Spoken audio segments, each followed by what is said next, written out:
نحمده ونصلي على رسوله الكريم أما بعد فأعوذ بالله من الشيطان الرجيم بسم الله الرحمن الرحيم وقل لعبادي يقولوا التي هي أحسن إن الشيطان ينزغ بينهم إن الشيطان كان للإنسان عدوا مبينا صدق الله العلی العظیم۔ میرے محترم بزرگوں، اللہ تعالیٰ نے قرآن کریم کی اس آیت میں جو میں نے ابھی آپ حضرات کے سامنے تلاوت کی، اس میں آپ صلی اللہ علیہ وسلم کو مخاطب کر کے اپنے بندوں سے یہ بات کہہ رہے ہیں کہ اے اللہ کے نبی، بلکہ اے میرے نبی، آپ میرے بندوں سے یہ کہہ دیجئے وَقُلْ لِعِبَادِي يَقُولُوا الَّتِي هِيَ أَحْسَنُ، کہ یہ لوگ اچھی بات کہا کریں اور زبان سے وہ بات نکالا کریں جو بہتر ہو اور جو اچھی بات ہو۔ إِنَّ الشَّيْطَانَ يَنزَغُ بَيْنَهُمْ، بلا شبہ شیطان ان کے درمیان پھوٹ ڈال دیتا ہے، اور بلا شبہ شیطان تو انسان کا کھلا دشمن ہے۔ اس آیت کے اندر اللہ تعالیٰ نے آپ صلی اللہ علیہ وسلم کو حکم دیا کہ آپ اپنی امت کو یہ پیغام سنا دیں اور میری طرف سے یہ حکم امت تک پہنچا دیں کہ اپنی زبان کا استعمال صحیح کریں اور اپنی زبان کو شریعت کے مطابق استعمال کریں، کسی کی دل آزاری نہ کریں اور کسی کو اپنی زبان سے تکلیف نہ دیں، یعنی زبان کو اس طریقے سے استعمال کرنا ضروری ہے کہ دوسرا انسان سکون محسوس کرے اور دوسرے انسان کو کوئی تکلیف نہ ہو۔ یہ اللہ کا پیغام ہے اور یہ رہتی دنیا تک کے لیے پیغام ہے۔ ایسا نہیں کسی خاص وقت کے لیے یہ پیغام ہو اور خاص لوگوں کے لیے یہ پیغام ہو، بلکہ یہ عام پیغام ہے اور سب کے لیے پیغام ہے یہ۔ اب زبان کا استعمال ہم لوگوں سے اتنا غلط ہو گیا ہے اور ہم زبان کے استعمال سے اتنے غافل ہو چکے ہیں کہ ہماری زبان شریعت کے خلاف چلتی ہے۔ ہماری زبان سے ایسے الفاظ نکل جاتے ہیں جس سے دوسرے کو تکلیف پہنچتی ہے، کسی کی دل آزاری ہمارا مشغلہ بن گیا ہے، حالانکہ زبان سے اچھے الفاظ استعمال کرنے چاہیے، قرآن و حدیث اور شریعت کے بول بولنے چاہیے۔ اللہ کے نبی صلی اللہ علیہ وسلم کے جو اخلاق کریمانہ تھے ان کی دعوت دینی چاہیے۔ الغرض زبان کو صحیح استعمال میں لانے کی کوشش کرنی چاہیے۔ یہی زبان جو بظاہر چھوٹا سا جسم کا حصہ ہے اور گوشت کا چھوٹا سا لوتھڑا ہے، اسی زبان کی وجہ سے آپس میں دل پھٹ جاتے ہیں اور اسی زبان کی وجہ سے بڑے بڑے فسادات جنم لیتے ہیں، خاندان تباہ و برباد ہو جاتے ہیں۔ اسی زبان کے غلط استعمال سے آپسی دشمنی ہو جاتی ہے اور اسی زبان کے غلط استعمال سے بھائی چارگی ختم ہو جاتی ہے۔ لیکن اگر اس زبان کا استعمال صحیح ہو جائے اور نرمی آ جائے زبان کے اندر اور شریعت کی تعلیمات کے مطابق زبان کا استعمال ہو جائے تو یہی زبان ایسی زبان ہے کہ اگر پہلے سے دشمنی چلی آ رہی ہے تو یہی زبان آپس میں دوستی اور محبت کا سبب بن جاتی ہے، صدیوں کی اور برسوں کی دشمنی کو ختم کرنے کا ذریعہ بن سکتی ہے۔ اسی طریقے سے جو عداوتیں قائم ہو چکی ہیں ان عداوتوں کو ختم کرنے کا ذریعہ بن سکتی ہے۔ حدیث پاک میں ہے، اللہ کے نبی صلی اللہ علیہ وسلم کا ارشاد ہے، المسلم من سلم المسلمون من لسانہ ویدہ، کہ مسلمان تو وہ شخص ہے کہ جس کی زبان سے اور جس کے ہاتھ سے دوسرے لوگ محفوظ ہو جائیں۔ یعنی زبان کا صحیح استعمال کرنا یہ ایمان والے کے لیے ضروری ہے۔ اگر ہم یہ چاہتے ہیں کہ ہمارے پاس ایمان صحیح سالم رہے اور ہمارے ایمان میں تازگی پیدا ہوتی رہے اور ہمارے ایمان میں اضافہ ہوتا رہے، تو ہمارے لیے ضروری ہے کہ ہم زبان کا استعمال صحیح کریں۔ اسی طریقے سے اللہ کے نبی صلی اللہ علیہ وسلم کا ارشاد ہے کہ جو شخص اللہ اور آخرت کے دن پر یقین رکھتا ہے تو اس کو چاہیے کہ وہ اچھی بات کرے، اور اگر اچھی بات ذہن میں نہیں آ رہی ہے اور اچھی بات نہیں کر سکتا ہے تو خاموشی اختیار کر لے۔ اس لیے کہ جب انسان زبان کا استعمال کرتا ہے تو سامنے والا اس کو پہچان لیتا ہے کہ اس کی حالت کیسی ہے اور یہ کس ذہنیت سے تعلق رکھتا ہے۔ اس کی اچھائی بھی ظاہر ہو جاتی ہے اور اس کی برائی بھی ظاہر ہو جاتی ہے۔ زبان کے استعمال سے عقل مند لوگ پہچان لیتے ہیں کہ یہ بولنے والا اس کا دل کیسا ہے اور دل کے اندر اچھائی ہے یا برائی ہے۔ اسی طریقے سے ایک حدیث پاک میں ہے، اللہ کے نبی صلی اللہ علیہ وسلم کا ارشاد ہے، لیس المؤمن بالطعان ولا اللعان ولا الفاحش ولا البذی، کہ جو شخص طعنہ زنی کرتا ہو وہ جنت میں نہیں جائے گا۔ اسی طریقے سے جو شخص لعنت اور ملامت کرتا ہو وہ بھی جنت میں نہیں جا سکتا، بلکہ لیس المؤمن بالطعان کہ ایمان کی ہی نفی کر دی، کہ جو شخص طعنہ زنی کرتا ہے اور طعنہ دیتا ہے وہ ایمان والا ہے ہی نہیں، اور جو ملامت کرتا ہے دوسرے کو وہ بھی ایمان والا نہیں ہے۔ اسی طریقے سے جس کی زبان سے فحش کلام اور گندا کلام نکلتا ہو اور دوسرے کی بے عزتی کرنے پر تلا ہوا ہو، گالم گلوچ اس کی عادت ہو گئی ہو، تو یہ بھی ایمان والا نہیں ہے۔ ولا الفاحش، کہ یہ شخص بھی ایمان والا ہے نہیں۔ اسی طریقے سے ولا البذی، کہ جو شخص زبان دراز ہو اور زبان کا استعمال صحیح نہ کرتا ہو، اس کی زبان قینچی کی طرح چلتی ہو، وہ یہ نہیں دیکھتا کہ اچھی بات مجھے کرنی ہے اور موقع محل کی رعایت نہیں کرتا، موقع محل کا لحاظ نہیں کرتا، کہ جہاں بات جیسی کہنی چاہیے اس کے خلاف بات کرتا ہے۔ وہ یہ نہیں دیکھتا کہ سامنے والے کی بے عزتی ہو سکتی ہے یا نہیں، اسے بس بولنے سے کام ہے، تو یہ شخص ایمان والا نہیں ہے۔ اب ہم اس حدیث کی روشنی میں ذرا اپنے آپ کو غور کر کے دیکھیں اور اپنے دل میں ہم جھانک کر دیکھیں کہ کیا ہم اپنی زبان پر کنٹرول کیے ہوئے ہیں، کیا ہم اپنی زبان کو شریعت کے مطابق استعمال کرتے ہیں، کیا ہماری زبان سے دن کے اکثر اوقات شریعت کے مطابق الفاظ نکلتے ہیں۔ اگر ایسا ہے تو اللہ تعالیٰ کا شکر ادا کرنا چاہیے، اور اگر ایسا نہیں ہے تو پھر ڈرنا چاہیے، چونکہ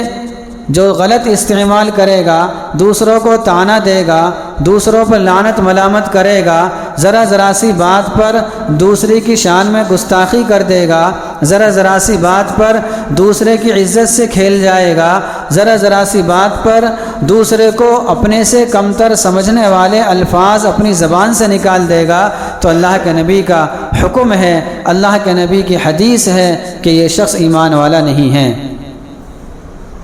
اسی طریقے سے ایک حدیث ہے، من حسن اسلام المرء ترکہ ما لا یعنیہ، کہ اسلام کی خوبی یہ ہے کہ وہ لا یعنی باتوں کو چھوڑ دے۔ لا یعنی باتیں کسے کہتے ہیں اور لا یعنی کام کسے کہتے ہیں؟ لا یعنی باتیں وہ باتیں کہلاتی ہیں کہ جن باتوں سے نہ تو دنیاوی فائدہ ہو اور نہ ہی آخرت کے اعتبار سے وہ کام کی باتیں ہوں، یعنی بس ویسے ہی باتیں کر رہے ہیں، اس میں نہ دنیا کا فائدہ اور نہ ہی دین کا فائدہ، اس کو بولتے ہیں لا یعنی باتیں۔ لیکن اللہ معاف فرمائے، ہماری زبان سے تو وہ الفاظ نکلتے ہیں جس سے دین کا بہت بھاری نقصان ہے۔ مثلا کسی کی غیبت کرنا، کسی کی چغلی کرنا، کسی کو برے الفاظ سے، برے القاب سے یاد کرنا، کسی کو برے نام سے پکارنا، یہ تمام الفاظ اور تمام باتیں ایسی ہیں جو آخرت کے اعتبار سے اس انسان کو اور اس نمازی کو، اس تہجد گزار کو آخرت کے اعتبار سے انتہائی کھوکھلا کر دیں گی۔ ایک آدمی نماز پڑھ رہا ہے، ایک آدمی دین کا کوئی کام کر رہا ہے لیکن اپنی زبان پر کنٹرول نہیں، مثلا نماز پڑھ رہا ہے 5 ٹائم کی، اب جو دوسرا نماز میں سستی کر رہا ہے اس کو ایسے الفاظ سے یاد کرتا ہے کہ جس سے اس کی بے عزتی ہوتی ہے، جس سے اس کو طعنہ دینا مقصود ہوتا ہے کہ دیکھو میں تو 5 وقت کی نماز پڑھتا ہوں، تو پتہ نہیں کیسا آدمی ہے، کیسا گیا گزرا آدمی ہے، تو نماز ہی نہیں پڑھتا، تو بہت ذلیل ہے، بہت حقیر ہے۔ اس انداز کے الفاظ اس کی شان میں کہتا ہے، چاہے سامنے کہے چاہے پیچھے کہے، یہ انتہائی خطرناک الفاظ ہیں۔ ہم یہ سمجھتے ہیں کہ غیبت اسے کہتے ہیں جو پیٹھ پیچھے کسی کی برائی کی جائے، حالانکہ ایسا نہیں ہے، بلکہ غیبت اسے کہتے ہیں کہ جو باتیں دوسرے انسان کو تکلیف دینے کا سبب بن جائیں۔ حدیث پاک میں ہے، اللہ کے نبی صلی اللہ علیہ وسلم سے صحابہ نے عرض کیا کہ اللہ کے نبی غیبت کسے کہتے ہیں، غیبت کیا ہے؟ تو اللہ کے نبی صلی اللہ علیہ وسلم نے ارشاد فرمایا کہ ہر وہ بات جو تیرے بھائی کو مکروہ لگے، جو تیرے بھائی کو ناپسند ہو۔ اب ہم کتنی باتیں ایسی کہہ دیتے ہیں کہ ہمارے بھائی کی شان میں گستاخی بھی ہو جاتی ہے اور ہم اس کو کوئی بڑی بات نہیں سمجھتے، لیکن اللہ کے یہاں اسی لفظ کی وجہ سے اور اسی زبان کے غلط استعمال کی وجہ سے اس کا مقام بہت نیچے پہنچ جاتا ہے، اور کبھی کبھی انسان اللہ کی رضا کے لیے کوئی چھوٹا سا کام کرتا ہے، اس کو وہ بڑا بھی نہیں سمجھتا، لیکن اللہ تعالیٰ کے یہاں اس صحیح استعمال کی وجہ سے اس کا مقام بہت اونچا کر دیتے ہیں۔ اس لیے اپنی زبان کو کنٹرول میں کرنا چاہیے۔ یہ نہیں کہ صرف مسجد ہی میں آ کر ہم اپنی زبان کی حفاظت کریں گے، مسجد سے باہر ہم بے لگام ہو جائیں گے، نہیں، ایسا نہیں۔ اللہ کے نبی صلی اللہ علیہ وسلم کے جو پیغامات ہیں اور شریعت کے جو احکامات ہیں وہ زندگی کے ہر پہلو کے لیے ہیں، اور زندگی کے ہر موڑ پر کام آنے والی ہدایتیں ہیں۔ اگر ہم زبان پر کنٹرول کر لیں گے اور زبان کا استعمال صحیح کریں گے، یہ نہیں کہ ہم غیروں کے لیے غلط استعمال کریں اور اپنے بچوں کے لیے ہم جیسے چاہیں استعمال کر لیں، یہ بھی غلط ہے۔ مثلا ملعون کہہ دیا، یہ انتہائی غلط لفظ ہے، لیکن ملعون تو آج کل وہ کہتا ہے جو اپنے آپ کو کچھ دیندار سمجھتا ہے۔ ہمارا معاشرہ تو گالی سے کم پر راضی ہوتا ہی نہیں،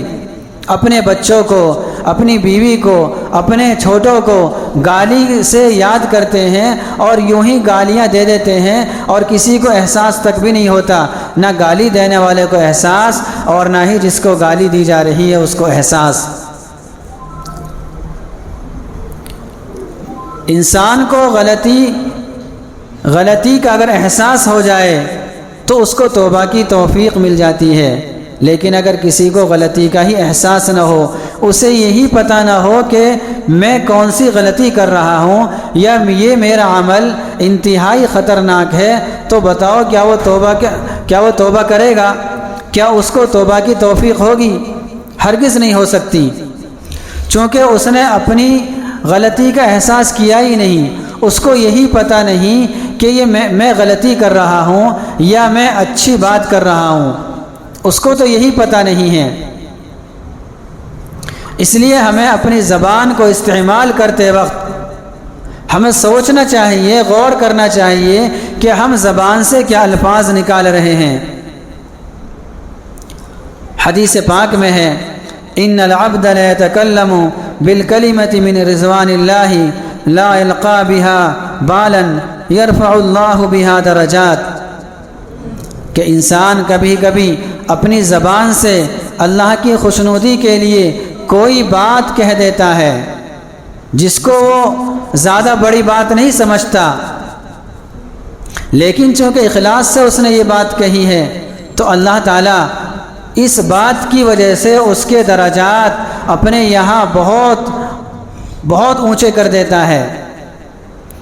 اور اس کے درجات بڑھا دیتا ہے۔ اور کبھی کبھی انسان اپنی زبان سے اللہ کو ناراض کرنے والی بات کہہ دیتا ہے، اپنی زبان سے ایسے الفاظ نکال دیتا ہے جس سے اللہ تعالیٰ ناراض ہو جاتا ہے، حالانکہ یہ ان الفاظ کو اور اپنی اس بات کو کوئی بڑی بات نہیں سمجھتا، لیکن اللہ تعالیٰ کے یہاں یہ بہت بڑی بات ہوتی ہے جس کی وجہ سے اللہ تعالیٰ اس کے درجات کو گھٹاتا ہے، بلکہ اللہ تعالیٰ اس کے اعمال کو ضائع کر دیتا ہے۔ اسی وجہ سے غیبت سے اچھے اعمال ضائع ہو جاتے ہیں، نیکیاں ختم ہو جاتی ہیں۔ تو زبان کا استعمال اگر انسان صحیح کر لے اور یہ سوچ لے اور یہ فکر کر لے اور یہ عہد کر لے کہ آج سے مجھے اپنی زبان پر کنٹرول کرنا ہے، اپنے چھوٹے کے بارے میں بھی اپنے بڑوں کے بارے میں بھی ہم اپنی زبان کو لگام میں رکھیں گے کہ ہم اپنی زبان سے کوئی ایسا لفظ نہیں نکالیں گے جس سے میرے بھائی کو یا کسی کو بھی تکلیف ہو۔ بعض مرتبہ ہوتا ہے ہم یوں ہی کہہ جاتے ہیں کسی کی بھی شان میں، اور عام طور سے سامنے تو آدمی اس کے کہتا ہے جس کو چھوٹا سمجھتا ہے، چونکہ بڑے کے سامنے تو ہمت ہی نہیں ہوتی بولنے کی، اس لیے کہ ڈر ہے کہ اگر میں جواب دوں گا یا میں کوئی ایسا لفظ نکالوں گا جس کی وجہ سے اس کو تکلیف ہو تو یہ ہاتھ کے ہاتھ اس کا جواب دے دے گا۔ لیکن جس کو چھوٹا سمجھتا ہے، جس کو ذلیل سمجھتا ہے، جس کو اپنے سے کمتر سمجھتا ہے، اس کی شان میں اس کے سامنے ہی اس کی عزت سے کھلواڑ کرتا ہے، اس کی عزت سے کھیل جاتا ہے اور اس کے بارے میں ایسے الفاظ کہہ دیتا ہے کہ بیچارہ وہ دل میں ہی دبا کر رہ جاتا ہے، اور جو تکلیف اس کو ہوتی ہے چونکہ وہ چھوٹا ہے وہ کہہ نہیں سکتا، اس لیے وہ اس تکلیف کا احساس اور اس تکلیف کو ظاہر بھی نہیں کرتا۔ لیکن اللہ تو دیکھ رہا ہے، اللہ کو تو پتہ ہے، اللہ انصاف کرنے والا ہے۔ دنیا میں ہم کسی کو بھی ستا لیں، کسی کی بھی عزت سے ہم کھیل جائیں، کسی کے بارے میں بھی ہم کچھ بھی کہہ دیں، لیکن آخرت ہمارے سامنے آنی ہے اور موت کا سامنا ہر ایک کو کرنا ہے، وہاں جا کر انصاف ہوگا اور رائی رائی کا حساب ہو جائے گا، ذرہ برابر بھی کسی پر ظلم نہیں کیا جائے گا۔ اچھا، جب ایک انسان اس لفظ کو برا ہی نہیں سمجھ رہا اور ہمارے اس لفظ سے دوسرے کو تکلیف ہو گئی تو اس سے معافی کیسے مانگے گا؟ چونکہ وہ تو اس کو فخر کی چیز سمجھ رہا ہے۔ بعض لوگوں کو دیکھا گیا کہ کسی کی شان میں کچھ کہہ دیا، اپنی آنکھوں سے دیکھا اور بیچارہ وہ دل میں بس احساس کرتا ہوا رہ گیا، اس کو ظاہر بھی نہیں کر پایا، لیکن جو اس کو تکلیف دے رہا ہے اپنی زبان سے، وہ اس بات کو دوسروں کے سامنے بیان کر رہا ہے فخریہ طور پر کہ دیکھو فلاں سے یہ بات ہوگی، آج تو میں نے اس کو اتنا بے عزت کیا، اور دوسرا جو سنتا ہے وہ بھی اس کی ہاں میں ہاں ملا دیتا ہے۔ گویا کہ یہ دوسرا جو جس سے یہ بات کہی جا رہی ہے، جس کو پچھلا واقعہ سنایا جا رہا ہے، تو یہ بھی اس کام سے راضی ہے، اور جو گناہ کے کام سے راضی ہو وہ بھی گناہ میں شریک مانا جاتا ہے۔ اس لیے ہم سب کو چاہیے کہ ہم اپنی زبان پر کنٹرول رکھیں اور اپنے بھائیوں کا احترام کریں، ایمان والا ہو اس کا بھی احترام کریں، غیر ایمان والا ہو اس کی بھی ہم عزت کریں، اس کو ذلیل نہ سمجھیں۔ اس لیے پتہ نہیں کہ جب موت آئے تو اس کو ایمان کی توفیق ہو جائے اور وہ ہم سے اچھی حالت میں دنیا سے جائے، اور جس کو ہم ذلیل سمجھ رہے ہیں ہو سکتا ہے وہ ہم سے اچھا ہو اللہ تعالیٰ کے یہاں۔ اس لیے ہمیں اپنی زبان پر کنٹرول رکھتے ہوئے اپنی بقیہ زندگی گزارنی ہے، اور جو ہم سے غلطیاں ہو گئی ہیں اور ہمیں معلوم ہے کہ ہم نے کس کے بارے میں کچھ کہا ہے تو اس سے ہم دنیا ہی میں معافی مانگ لیں، چونکہ اگر ہم نے دنیا میں معافی مانگ لی تو اللہ بھی معاف کر دے گا، ورنہ یہ معاملہ حقوق العباد سے متعلق ہے، اللہ بھی اس کو معاف نہیں کرے گا۔ اللہ تعالیٰ مجھے بھی اور آپ سبھی حضرات کو ان تمام باتوں پر عمل کرنے کی توفیق نصیب فرمائے۔ آمین۔ وآخر دعوانا الحمدللہ رب العالمین۔